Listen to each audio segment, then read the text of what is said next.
Hello and welcome to OT the podcast. We're here to talk about watches, time, and how to spend it. My name is Andy Green. I am Felix, as per usual, Schultz. As per usual, Felix. It's a fair bit happening. The year has really picked up as we enter December. Kicked into high gear. Yeah, well, Dubai Watch Week's happened, and it seems to be a big old trigger of events that we're going to get into. And Q4, baby. Q4. Yeah, well, depending on what sort of year you go by. We're also going to have a chat about some spicy hot takes from our Discord, ripping a bit of UGC out of there. Join if you haven't yet. UGC? What's UGC? User-generated content. Oh, sorry, I don't work in marketing. So some of our friends in the OT the podcast Discord are nice. Yeah, the UGC is our USP. It's a good reason to join. Felix, we'll link it up. What's been going on? What have you been up to? What have you been looking at lately? Well, look, as we mentioned Q4 just a few seconds ago, and things ramping up. And as is traditional at this time of the year in the watch calendar, we've been treated to some new boutiques. I haven't been to either of them because they're in Sydney. But looking forward to it when I get up there. Our good friends Piaget, they've got a new boutique in Westfield. So for all your slim needs, that's a good shout. And a more interesting one is Roger Dubuis. Richemont brand, beloved of multi-tourbillons and skeletonized designs. One of your favourite brands? I've done a little bit of Roger Dubuis riding in the past. They've certainly got a big, bold personality that can't be missed. But I think it's phenomenal. Like if you had said to anyone, "Hey, Australia," which accounts for like literally a one-figure percentage of the global watch market, you're going to have a standalone brand, I believe, brand-owned boutique for this super niche, super high-end, starting prices, maybe $100K, that sort of vibe. Watch brand, alongside every other watch brand under the sun in 2021, I would have laughed. I would have laughed in your face. But turns out the egg would have been on my face, Andy. I mean, I can't imagine that this would be a viable business without the sort of the brand operating it directly. I mean, there's no way. There's zero chance. There's 0%. It's cool. I think it speaks to that increasing sophistication of the Australian watch market, and our presence on the global stage. Like travel's opened up again. Asia's just a short jump away. So. Well, maybe the brick and mortar's not dead, and maybe opening it and letting people have a destination to go check out Roger Dubuis could change things for the brand. I mean, look, they do have entry-level timepieces. I think 15 is probably the 15? Entry. Did you say? Yeah, I think 15. I think you can get. Yeah. No. Leather time only. Yeah, definitely. All right, fine. Yeah, but as soon as you add a bracelet in, I think it's like 20 grand. And then the jewelry and whatnot. The skeletons. The tourbillon's where it's at. I mean, that's... the complications. Other news. Speaking of, investment in markets and stuff, Watchbox. Big. They're always doing stuff. So they are Dubai Watch Week. They've got some new investors, Felix. Yeah, they've raised... I don't have any the facts and figures in front of me because I wasn't prepared. They've raised a whack of money. I'm pulling it up now. Is the technical amount. They've got bloody MJ. MJ's on board. 165 million in a funding round. And I think that that puts their valuation close to $1 billion. Is that right? Yeah, I believe so. Let me pull up. Do you know what I'm putting this down to, Andy? What? That 8-episode sponsorship we had a little while ago. It's potential. We've definitely increased the brand equity. We got Tim Mosso on. Michael Jordan listened to that and he's like, "Hey man, this guy's cool." My schedules wouldn't align with MJ, but maybe next year we'll be able to get that. We'll get that on the cards. But that's wild. Good job, Watchbox.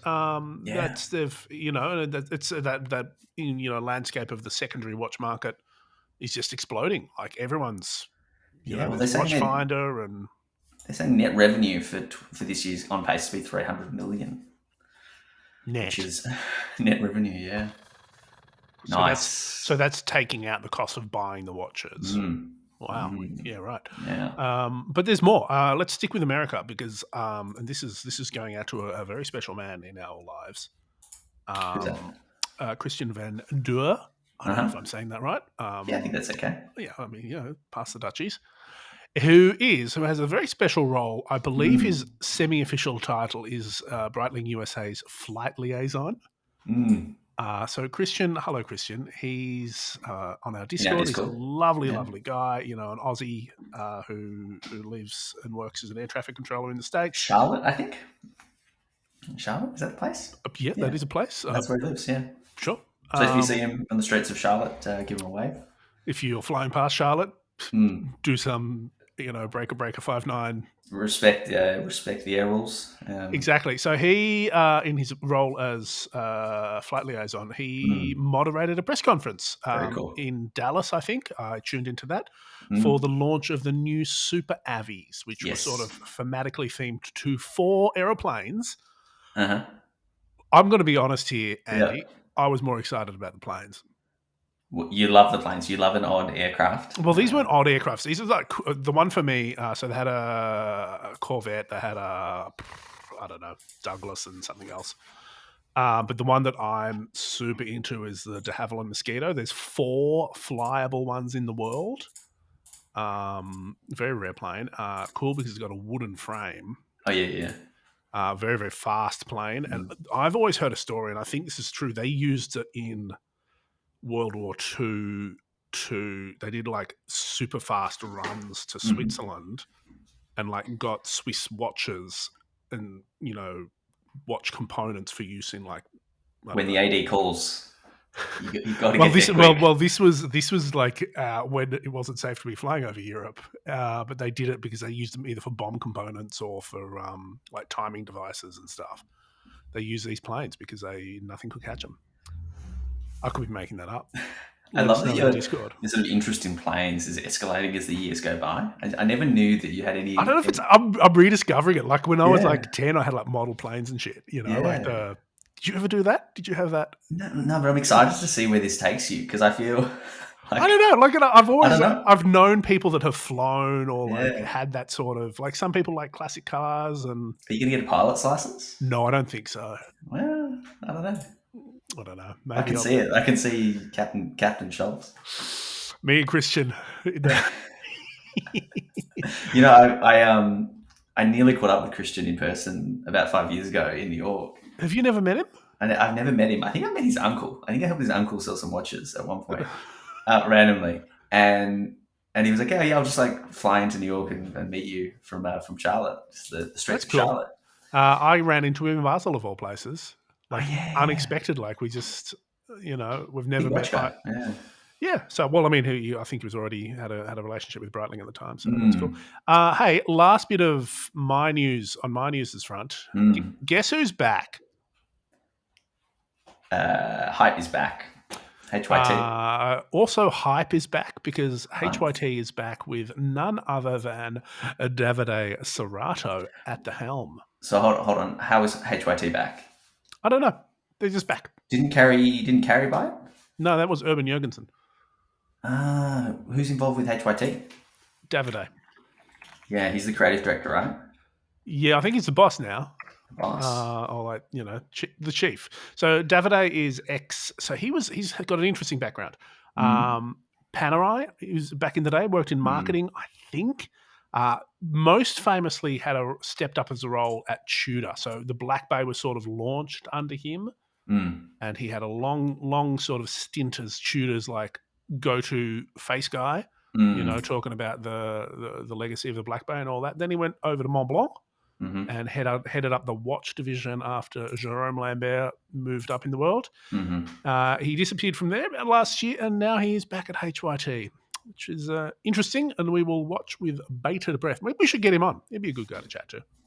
Yeah, we could do. It's going to be interesting because he's sort of gone from moved around brands that have a lot of heritage to rely on and sort of been able to tap into that quite successfully. I'm curious to see, except Mont Blanc, but like I'm curious to see what he does with HYT because it's not a traditional brand. Even Mont Blanc's got their Minerva heritage, and that's what he was kind of selling. Like, that was the... Do you think HYT is going to buy some heritage? Oh, that's too soon for the hot takes. I'm sorry. I'm not sorry. Oh, wow. I mean, I'm pretty sure they will, in a chalet in the Jura, find a 17th century workshop where they were using liquids to. I mean, It's they had pouring, honestly pouring like coffee over paper and burning the edge. water was one of the oldest ways of telling time, like using drip clocks, and I'm sure we'll find that out in a press release coming soon. I love it. Well, I've got a gaggle of random things to talk about as well before we get into the hot takes. The first one, we like talking about films. We do it in our Discord and we do it on WhatsApp together and we do it on the show. But I watched Pig, which is the new Nick Cage film. Sure. Have you seen anything about this film? I watched the trailer after you mentioned it, and I've got some thoughts about it. But please tell me what you thought.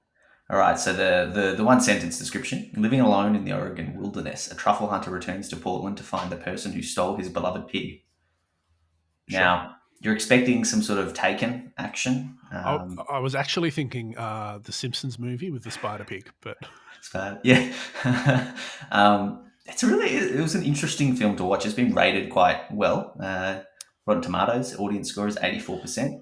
So, it was very highly rated. It's sort of hyped up. It's obviously an indie film. We all know Nick Cage loves an indie film, and it's a gamble. It is a gamble when you watch a Nick Cage indie film. But I think, look, my take is it's one of those films that keeps you on your toes because you don't really know where it's going, and it's sort of intense because you're just on the edge of your seat, and there's so many points in it where you're like, oh, this could really go this way or go that way, and it's very unexpected, and it's categorized as sort of a bit of a thriller drama, and it is, but it's a very different take to what we've become, with what we've come to expect, and it's sort of, I don't know. You watch it, and you're like, I underestimated Nick Cage, and I overestimated what the film sort of portrays itself to be. Yeah.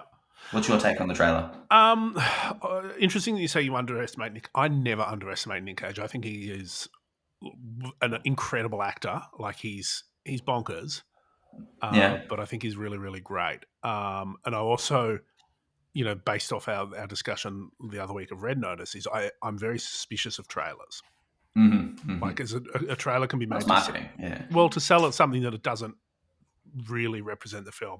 But watching that trailer, I'm like, oh, this looks a bit too intense for 2021 Felix. And I'm like, anything with involving an animal and the potential for like trauma, I'm treading very carefully. And especially if Nick Cage, revenge mode is in there. Look, I'll give you the only spoiler is that it's not what you expect. So okay, you're wrong. I think you would enjoy it.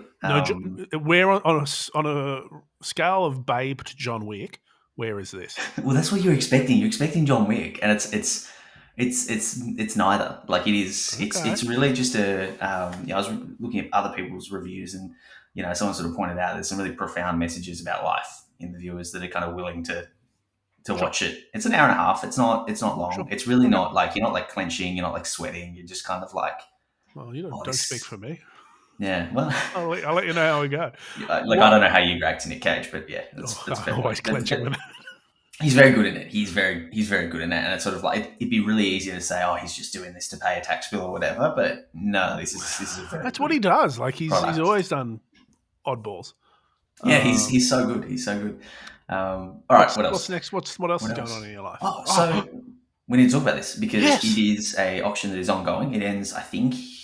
It'll be a couple of days after this airs, so like get up quick. Yep. We both helped out our friends at Kennedy with a photo shoot for the Kennedy Times Dustin Martin IWC unique piece. Yes. So Felix, this is a take on the big pilot that's been created to raise some money for charity. Dustin Martin is an AFL football player. Why don't you talk about the watch? Oh, I was worried that you'd say, why don't you talk about Dustin Martin? Because I don't know much about Dustin Martin. I don't have a cat named after him. I do. But... No, it's So we helped Kennedy out. We do a bit of work with Kennedy, and we helped them with some creative assets for this watch. And it's a big pilot. As the copy describes, it's an unmissable icon. This one particularly so because it's like 48 mil, black ceramic case. And really, really popping yellow, luminous neon yellow sort of markers and hands. But other than that, it's Everything else is black except all the legibility stuff, and it's cool. Like It is we very should cool. we should put some of the pics up on our socials because Mm. we made it very very moody. Yeah. I'd say very sexy. Rarely Yeah. have I seen the big pilot looking this good. It is very, yeah, it is very nice, big pilot. I mean, I posted it to my, you might have seen it on my personal Instagram. Yeah. I posted a couple of the outfit shots that we put Oh, together. Should thank Urban Loop. that Yeah, yellow jacket, Andy. Urban Loop here in Melbourne helped out with the fits for the day, which is very cool. One of my favorite stores. Yep. So check them out as well. But yeah, it is a good looking watch. It is a very good looking watch. It's a great cause, and I think bidding is about 20K Not Aussie at the bad. moment. I mean, So not bad for any big pilot. Not bad it's a for unique watch. a unique one. And if Yeah. you can rock it, and I think, look, not to sell it too hard, but those shots are on your wrist, and you don't have how do they say, a meat hook of a wrist, but you pull it off. So I reckon if you've ever been hesitant about the big pilot, give it another look. Yeah, I highly recommend it. All right, the next thing we should talk about. You are all over the shop today. What's this? Yeah, it's watch related. Wow, it's been an interesting week. I dropped some links in our chat, so there's some stuff to talk about. Our friends at Amsterdam Vintage Watches dropped a fragrance. Jasper, yeah, called it's a limited edition fragrance called Watch Out, which is a little pun there on some scents famously found. Yep. So they sort of said there was a bit of a joke at the start, but watch sales are slow and no one wants these old mechanical machines anymore. So we'll put some extra money in our pockets buying our limited edition Fugazi fragrance, which quickly sold out. That's wild. So it's real? It's a real thing? It's real, yeah. I mean, they probably made 100 bottles or something, but the scent notes were Christmas gift. Sandalwood, rose, pepper, cashmere, amber, and musk, which I think that's exactly what we expect Jasper and the team to smell like if we walked into the doors. Cashmere and cashmere rose. Cashmere. It's an important cashmere inclusion. mostly. Cashmere, yeah. Cashmere and old leather or something. Cashmere, also my favourite Led Zepp song. But yeah, I love their take, and I love that, I think you want to ask me this later, but I love that the energy and the freshness that they bring to. Did you get one? Watch industries. I missed out. I would have bought it for the lot. I'm sure it actually smells great because I can't imagine them doing something that wouldn't. Yeah, sure. They're not buying some old Britney Spears and some of Jay-Z's old fragrance. But you're not done yet, Andy. I think it's more. Dare I say it, you've saved the best to last. It's good. Yeah. I think I have the Konstantin Chakin, the Minion Watch, 38 pieces, 13,800 euros a pop. This is the new Minion Watch. It's got the Minion face on the dial. It's got a denim strap to match the ovals of the Minions, and you kind of tell the time with the eyes. Yep. 2 crowns, 1 on each side. I think it's really cute. It's fun. And as you asked me before we started recording, this is done in partnership with Universal City Studios. So they can actually call it a Minion Watch, not a yellow. That's how it's marketed. Yeah, with all the licensing details. So it's how big is it? 40 mil, 13.5. So it's pretty reasonable in terms of thickness. Yeah. You don't like this. I like this. I mean, I don't know. This, I think this is getting into hot takes. We've got something to talk about before we get into hot takes, but we'll tease it early. I'm getting a little bit grumpy with Konstantin Chakin. I'm sure you can have fun, but I mean, I don't know. I'd love to own one. I don't know. I'm just a little bit. The joke's getting old for me. Have you ever seen one? Yeah, back before they were hyped as well. I think Beth Doer or someone who would have been very early on that, Konstantin Chakin. And the thing is, and this is the other thing that I'm okay with this, as long as this bankrolls Konstantin Chakin's other work. Well, surely that's the point. His other stuff is ridiculous. The stuff he does with clocks and high complications is nuts. Whereas this is, I think that's the model, though. You do the hype that is going to sell out, and then you can kind of this is your bread and butter. Your Disney endorsed bread and butter. It's bold. There's so many brands do limited editions that are slight tweaks on there. That they take the best model they have and they do a slight tweak and call it a limited edition. And he's doing the same thing. Like I mean, it's that. They weren't, but they weren't always like, Yeah. this would have been a bold move to do a watch with a face on it, a face And on the people face. hated it originally. Yeah, until 3 years ago, the Joker was, I think, what really broke it for them. Yeah. And people thought, these are actually pretty cool.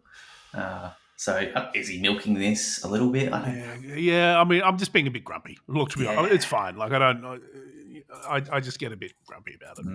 Well, maybe you need a gift of some sort. You need to treat yourself. Hey, it's perfect segue, Andy. Because for the last time this year, I believe, this week's episode is sponsored by NOMOS Glashütte, our friends in Germany.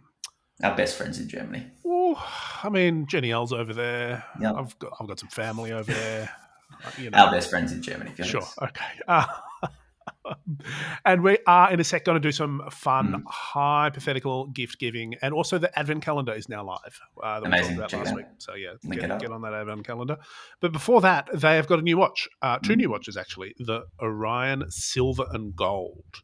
Very cool. Now this is kind of a, what do you get the couple in your life that has everything? You can get them two watches. It's a paired set, thematically. I'm sure you can buy one. 33 millimeter has an absolutely stunning shimmering gold dial with like contrasting sub-seconds, and the 38 has a silver dial with like, rosy goldy sort of hands and numerals. You're looking at 2,610 Aussie for the smaller, 3,130 for the larger. Andy Green, is this a bling watch from NOMOS? It's a little bling, isn't it? I mean, especially that gold dial on 33 millimeters. With the polishing on the case, it's pretty sparkly. It's pretty special, and the sort of suede. I think it's a suede grey strap. Yep. That sort of tones it down a touch, but it is a very, very nice looking watch. And like it looks gold. Like it's not like a soft salmon. It's like shiny gold. I want to see it in the sun. I'm really curious to see. I mean, the subdial is going to light up, but I'm curious to see how that rest of the dial. It's more of a sun ray. Interesting. Honestly, so the Orion as well, if you're not familiar with it, it is like one of the most minimalist of NOMOS's designs. Like there's no hands, it's just batten markers. There's not much going on there, and it really lets that texture shine. I kind of would have loved to see that gold in the 38. Me too. I was surprised when you sort of you mentioned that it was sort of alternating, and I guess gold could be a little bit more feminine. I think that's the thought. Which is fair. Yeah. So let's maybe we'll see. Maybe. Next year, if we do this, the 38 millimeter gold Orion could be in our hypothetical gifting. You've called it. Well, we do have to do some shopping.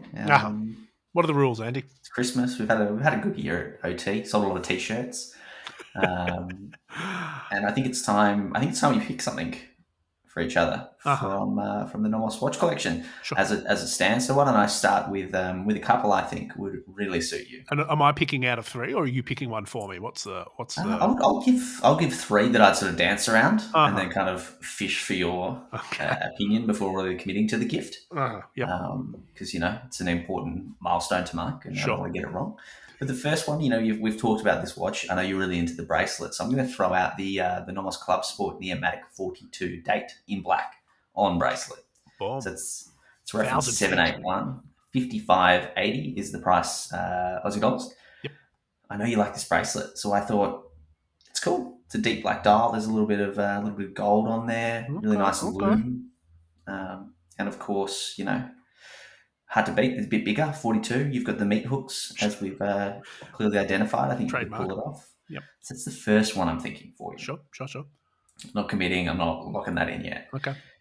Next one, we're going to drop down to 38. We're going to go to the Club Campus Absolute Grey in 38 mil. I've talked a bit about this one this year. We talked about it earlier this year. This is one of my favourite releases. It's 2,060 Aussie dollars, which is, if I push you to one, I might push you to this one. Really nice grey dial, just a touch of orange. There's the sub-second hands and then the surrounds on the markers. Beautiful watch. Really beautiful watch. Okay. So that's number two. Number three, we talked about the Orion. So I'm going with the Orion 1989 with galvanized November grey dial. So, still simple and clean, but this one has contrasting gold touches to the hands and the markers, and this dial is really interesting. Yeah, Yeah. that's a So I think I've seen that or one similar to it IRL. Very sophisticated. yeah, it's very I've got a classy. I've got a question here, Andy. Mm. Why? This is I'm not saying it's a bad thing. I'm just curious. Mm. These three watches, they're all very uncolourful. You've got a lot of color. I think that you can Oh, add some spice to the straps, but I don't know. I look at the Neomatic and I see that as a watch you would wear. okay. So which one are you thinking? What would you lean towards? I'm pretty generous, so I'd go the Neomatic 42 for you. Nice. Yeah, that is cool. I do like the bracelet. Mm. But you know, do you want me to say which one I would rather have, or what Yeah, I tell would me ideally like? which one is most Felix. This is getting really really sort of panickety. Mm. Sounds like you. Yeah, I do like the 42 date. Don't love Uh-huh. don't love the date window for myself. I'm always a Okay. bit funny about date windows in general. No shade on Uh-huh. NOMOS. Uh-huh. Orion, I want to love the Orion, but it just doesn't work on my wrists particularly well. Is Um, it the longer lugs? I don't know. They're a bit slim. Just a bit too fancy for me. I Yeah, it's think true. it's a bit too grown up. Mm-hmm. So I think the 38, the absolute grey edition. It's a good choice. Yeah, It is I a good do. choice. Though you could the bracelet and the Neomatic movement Mm. could sell me on the other one, but also I've already got a club and I've already Yes, got a sort of a sporty Ahoy. So it's true. maybe I do go the dress. I don't know, Andy. Surprise me. Just All right, leave it with me. okay, whatever. I'm not going to look a gift Nomos in the mouth. Never do. All right, what do you got for me? Look, I've taken the brief Uh-huh. and I've injected some color. Sure. And I've picked up on your not so subtle hints from previous episodes, Good and boy. started off with the Club Campus 38 Future Orange. So Love that. the bright twin to the Future grey. yeah The absolute grey. the absolute grey. We could have a little pair thing. It would be cute. That'd be cute.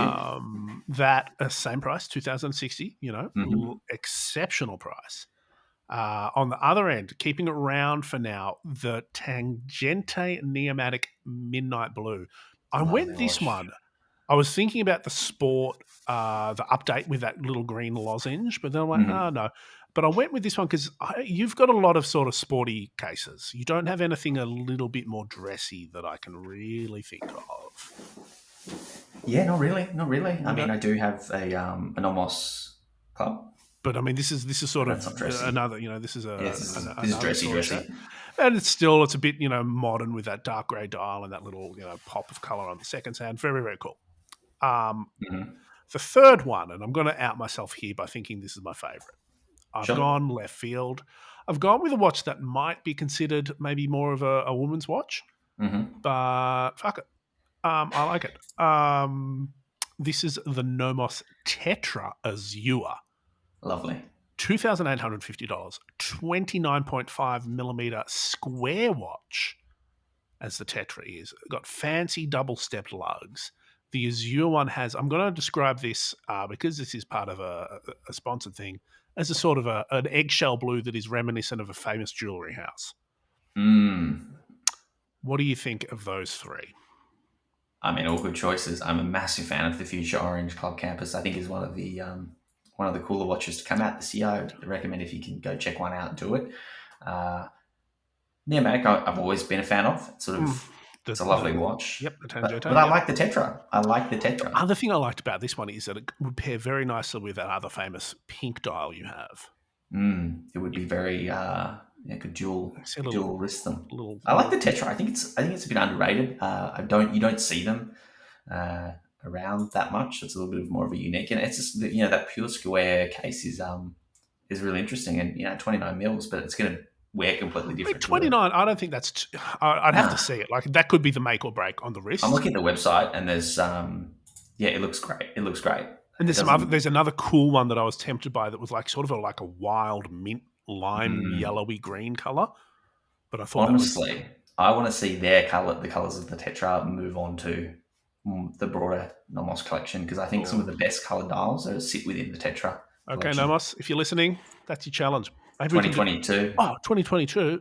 OT limited edition number 2. Just bring us in. We can contract or consult or something. Yeah, sure. Yeah, we can do that. Whatever. So, Andy, I think it's really important what we mentioned there about checking watches out IRL, Yes, because you with did. something like the Tetra, you don't want to necessarily go in blind.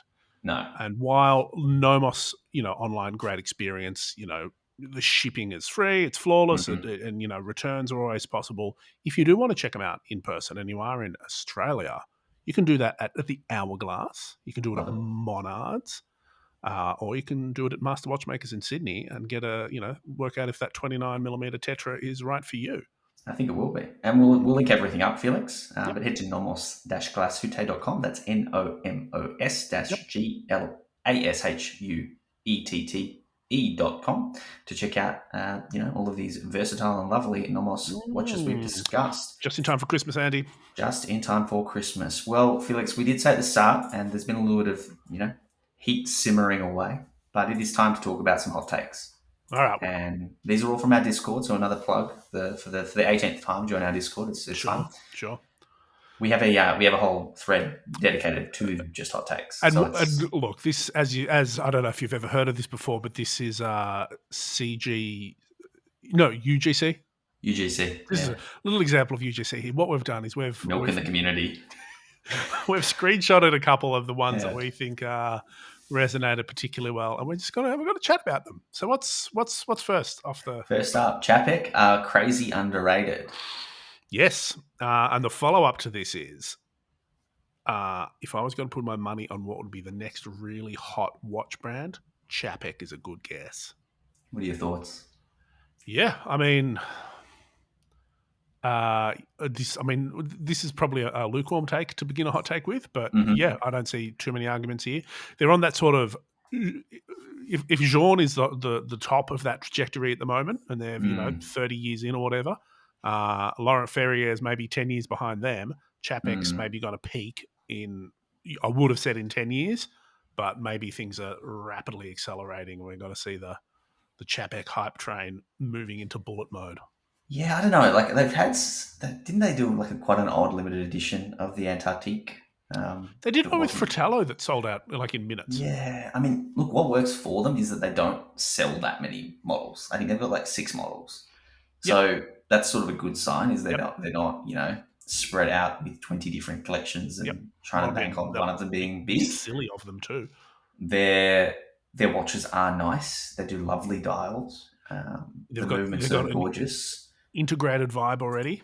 Yeah, they've got that integrated sporty vibe going on. They've got some decent limited editions happening around the world. So I can see it. I can see it happening. I don't know if it's the next really hot watch brand, but do you know what? I'm going to say something very, very potentially controversial here. Yeah. One of the main things holding them back, I think, will be the name. How do you pronounce it? Yeah, like it's such a thing. Like, not just how do you pronounce it, but like the name vibe and recognition. Like, I don't know. But again, maybe the people, dropping $100K on a watch are a little bit. Well, I think we're all used to pronouncing watch brands wrong, and then sort of certainly in Australia. Check out my new Lawrence Ferret. Yeah, Frederic Constant. Yeah, there's a hot take for you. Watch brand name pronunciations is not a huge deal, but if you can pronounce it correctly, well done. I respect you. Yeah. Hey, all right, are you going to out yourself because you did a very this is perhaps calm down. I'm going to stand by it. I made this hot take before we saw that pink dial unique piece auction. I wrote this. I literally woke up at 1 a.m. and had this thought, smashed it into Discord, hit send, and left. Midnight hot take: the Mad 1 watch is terrible. You sent some odd messages in the middle of the night, and this was intense. This is very I got my follow up, possibly the morning after. It's a fidget spinner of a gimmick. Well, Christian of all people just responded to you. What the fuck? Prove me wrong, Andy. Prove me wrong. Yeah, no, you're not wrong. I don't like it as a watch. And I understand. This is not their core business. This is them having fun, and it fits into their brand. But the rotor's on the top. It spins around no purpose, telling the time from the side. It's Yeah. very shiny. It's style over substance, and if as a $2,000 watch, fine. But for all Yes. the fucking obsession going on about it, and It people, sounds like 30K or something silly. well, there was that one, the pink one. What did that sell for? Like 180 or something? Yeah, that's. I mean, Like, charity, but like, I yeah, it's mean, mental. sure, but It's not. Yeah. like that, you could make that. You could go to a factory and say, I want them to make something like this, and you could get the same thing. And no, like if Invicta made that watch, Yes. it wouldn't be out of this world. And it would fit within there.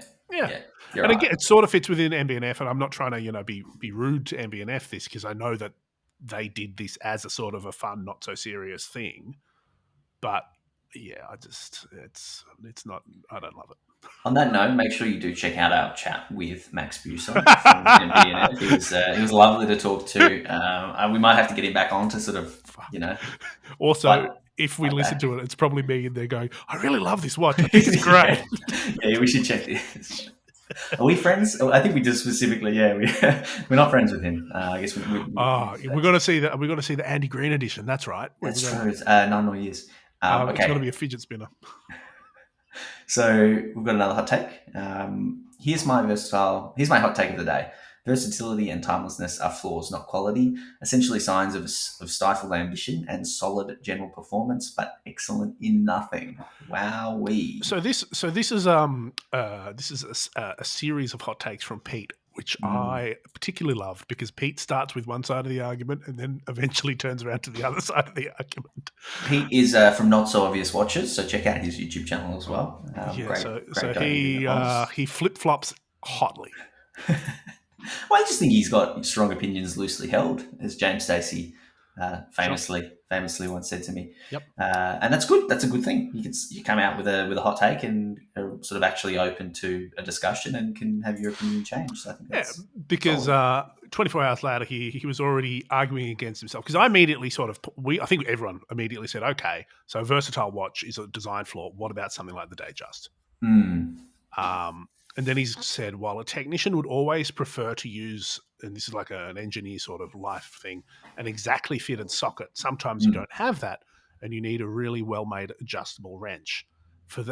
That for me is the role that watches like the Datejust play. It's an all-rounder in cricket. You want one on the team or in the box just in case you need them. Which I think is like, maybe it's not the best tool for the job, but it's the right tool for every job. Yep. I think it's sensible. I think it's a balanced opinion. Yeah, and then he sort of followed it up again, and I really like this one as well. Like, and then we sort of started talking, I believe, about categories like dive watch, sports watch, chronograph. Like, watch people love categories. Yes. We don't talk much anymore about the category of air quotes watch. Back when all watches they were just just watches. Yeah, except for a very small number of super specialized ones. He said like bikes. You used to have bikes. Whereas now it's climbing, endurance, aero, trekking, mountain bikes, gravel bikes. It breaks down ad nauseum. Whereas once it was just a bike. Back in the good old days. Simpler times. What do you think? I mean, it's an interesting thought. I don't really, put too much care into it, because I think someone asked him what category you would put the Datejust into, and that's it's an interesting watch to talk about. But yeah, it's right. I miss the simpler times. Give me less categories, please. Sure. Do you want to do the next one? No, you can. Well, I've got the one after that. Okay. Because it's another one of my own hot takes. You're famous. Okay. Oh no, this is. Oh, do you want me to do Paul's? Do Paul's. I'll read yours. Okay, all right. So this is very, very on point, I think, and I think there's a lot of actual substance behind this. My hot take: the first thing I thought when I saw the new, which again this is from a while back, Laurent Ferrier and Philips collaboration was, oh, that's nice. Looks like a Longines. High-end brands get a pass for this kind of thing, whereas if a brand that was perceived as lower end would cop it, like if you can imagine Bell and Ross or Bremont or someone of that sort of, Elk. doing it, they would get slammed in the Hodinkee comment section for. I mean, the thing with Longines is they're doing a really good job. The last couple of years, they've had some really strong releases that lean on their heritage, which is very strong. So they've got some important designs that they're whipping out, and I wouldn't be surprised if Longines is inspiring high-end, really high-end watch brands, and has inspired a lot of the watch industry with their work over the last 100 years or something. I know. So I think it sort of also comes down to that thing that Longines is a very long, an old brand with a prolific background, and they've got great examples of common designs. Like, no one really owns a particular style, like a sector dial, like I think that sort of Laurent Ferrier had. That's not exclusive to a brand. Like, sometimes it's kind of, like, you get frowned if you did a day date with the day at 12 these days. I think we're probably past that point, honestly. Like, where you do a black dive watch, I think everyone's just about finished comparing it to the Submariner. And everyone's got it. Yeah, I mean, there's still some. Like, I mean, it's a bit like if you did a Richard Mille tonneau case with a skeletonized thing in pink ceramic, you might raise some eyebrows. But yeah, I think but I think it's 100% right that the brand you are gives you that pass, and there's a lot of, I think, very active snobbery in that sort of space. Yeah, I agree. So you've got another take. You've said Jack Forster from Hodinkee. His cosplay and watches article is a great hot take. What does that mean? He wrote an article, we'll have to link it up, where he referenced watches essentially being cosplay, which is the idea of, costume play, which at the most extreme example is fans dressing up as video game characters. Whereas there's no, whereas this is sort of a more, it's you're living out your inner fantasy as an astronaut whenever you strap a Speedy on. You're pretending to be Jacques Cousteau whenever you put a Submariner on. Like, you don't need this shit. It's, you need to tell the time. You need to tell the time on a quartz watch. You don't need something rated to 1,000 meters with 1 million Gauss magnetic protection and made of tungsten. Like, that's... Great. What you're doing there is performing an identity that's, fantasy. It's like dudes, in America dressing up in tactical gear as well. Cosplay. Yeah. It's certainly, it's part of an outfit, and I mean, that's sort of, we go back to categories of watches. They're definitely people that sort of dress their wrist with a watch for an occasion. It's like more rugged when they're out doing this, or elegant when they're doing that. So. Yeah, and like, I don't think there's anything wrong with that. I think it's just a good opinion from Jack. Yeah, and what I would say there is, if you've worn a Speedmaster and ever criticised like a fucking 20-year-old for dressing up as Sailor Moon, maybe look at your life choices. Yeah, why don't you just take a look in the mirror? You're no astronaut. Buzz Aldrin. Although I did meet an astronaut. I remember when I messaged you. Met an astronaut. I met an astronaut wearing his Speedmaster X33. Yeah, the coolest Speedmaster, by the way. And that had been to space. So that was that was incredible. I think I tried it on even. I just remember texting you photos. It's Ron Garron was his name. Yeah, Ron Garron, legit, like, astronaut. Yeah. And I went to an Omega dinner with one of the guy that was like Capcom for Apollo 13 and was on Apollo 17, like one of the last people to walk on the moon. And that was like, that was fantastic. It's pretty cool. But that's what that magic is that's associated with those models, is what keeps the whole that inspired me to cosplay with the Speedmaster. You dressed up as a Speedmaster. I borrowed Mr. Enthusiast's Russian flight spacesuit that did not fit me. Yeah, amazing. All right, another hot take from Pete. Pete's got opinions. Like I said, check out his YouTube channel. He's not sure if it's going to be spicy enough to make the podcast. Well, Pete, congrats, because it has. He says, telling people to ignore others and buy what they like is pointless and dangerous. It is pointless because what they like has already been shaped by what others think, thanks to social media, and it's dangerous because telling people to ignore that is like telling a golfer with a consistent slice to ignore it and aim straight for the pin. You're setting them up to fail. He's got well-formulated takes. And he loves a good sports analogy. He does. He's a golf. He's a sports guy. He's got good takes, Pete. Like, I mean, I love having him in our Discord. maybe it's buy what you like as informed by the culture and society with which you are inextricably a part of. Yeah, yeah. Be careful who you follow because they're influencing what you like. Buy what you like because what you like is inevitably got to be an integrated steel sports watch. Yeah. And I think are we getting up to last Discord Last one. hot take of the day. Mm. This is one I particularly liked. A unidirectional bezel is an affectation that makes dive watches less useful in almost every situation. While they were designed not to be knocked in a way that would mislead you as to the time you've been underwater, according to the lads on the Grenado, who would presumably know, everyone uses a dive computer rather than a bezel. Also, any reasonably constructed bezel should pretty much stay in place anyway, or you could attach a massive clamp to the case. Having a bidirectional bezel makes the watch so much more useful for timing the things that it's actually used for, like the washing machine, your coffee, your parking meter. Mm. Yeah. No arguments. No. No. That's No. that's straight fire. I think that's. I mean, yeah, it's a tradition, and I mean, maybe you can knock a bezel. I've knocked bidirectional bezels, Mm. randomly in my life, but yeah, I don't think. What watch had a? Is it the Pelagos? The fixed has a bidirectional bezel. I don't remember. Yeah, I think the Pelagos FXD does Okay. because that bezel is meant to be used for Yes. like wayfinding, not elapsed Yeah. Well, time. this is probably why. A bit They more they, they function read first. Damonism's comment on our Discord and Shooter decided. is in our Discord. Yeah, I mean, so is George Kern. I mean, everyone's in our Discord. You should really join it. Max Fierce is in there, but he's probably going to leave after today's Yeah. episode. Rage quit. Oh no, he's that nice that he would kill you with kindness for your. Yeah, he's going to send me one of the watches, and I'll have to pretend to love it. To my dear friend Felix. Love it. All right, Felix. That's a good one. I've got a last. This is a personal spice. My favorite of the Spice Girls.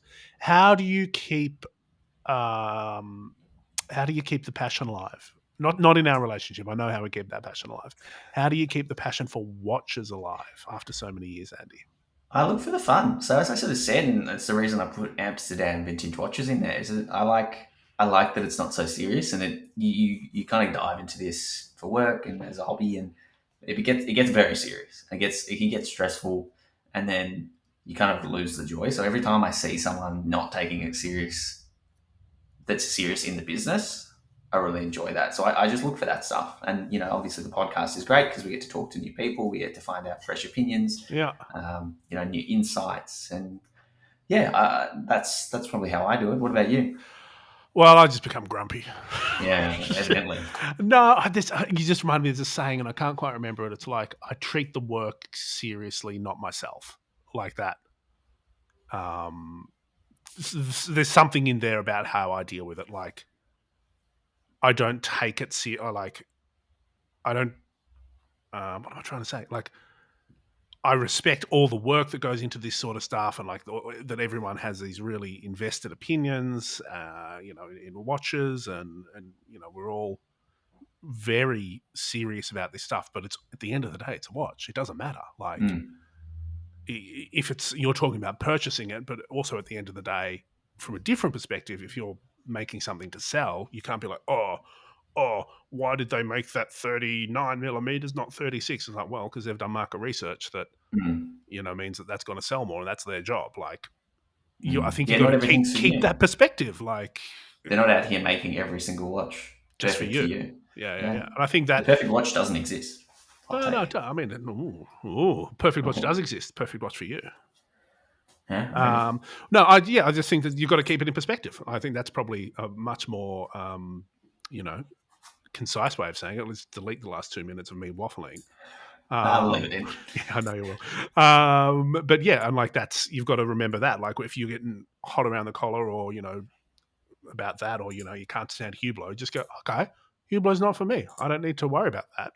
I can just focus on small vintage watches over here.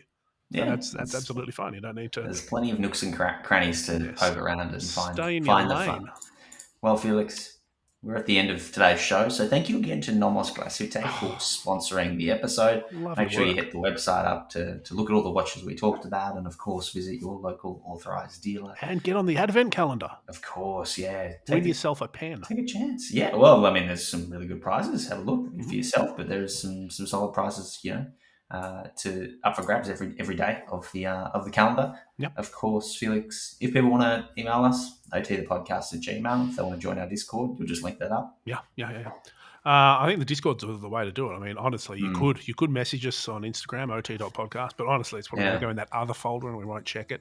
Discord, however, we're in there like a flash. Yeah, we live with it. I mean, Felix is in there at all hours of the night, just ranting about things. Popping off. And if you like OT, make sure you subscribe and tell your friends and shout it from the rooftops. Leave us 5-star reviews. And if you've made it this late into the episode, we have something very exciting coming up.